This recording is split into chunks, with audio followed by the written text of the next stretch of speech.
കാരണം നമുക്ക് ഈ കൊമേഡി സിനിമകൾ എപ്പോഴും എനർജി ഉള്ള സാധനങ്ങൾ ആണല്ലോ കൂടുതൽ ഈ കോടികൾ വരിക അല്ലെ ആൾക്കാർ വരിക.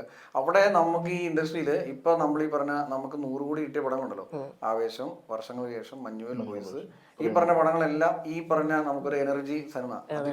അതിന്റെ കൂടെയാണ് ഈ ആടുജീവിതം ഉള്ളത്. ആടുജീവിതം അങ്ങനത്തെ ഒരു സാധനം അല്ല, നമുക്ക് വിഷമം ഒരു സാധനമൊക്കെ അതും 100 കോടി ഇടിച്ചിട്ടുണ്ട്.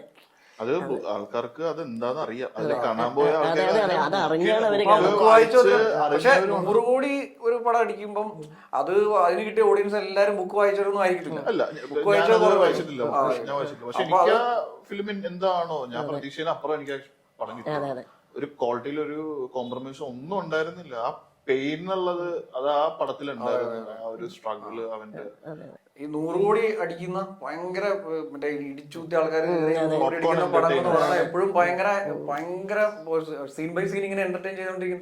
അതിനും നമുക്കൊരു ഇത് വന്നതാണ് പറഞ്ഞത്. സാധനം ആടുജീവിതത്തെ അത്ര എത്തിച്ചെന്നാണ് പറഞ്ഞത്. ആടുജീവിതം ചെയ്തില്ലേ?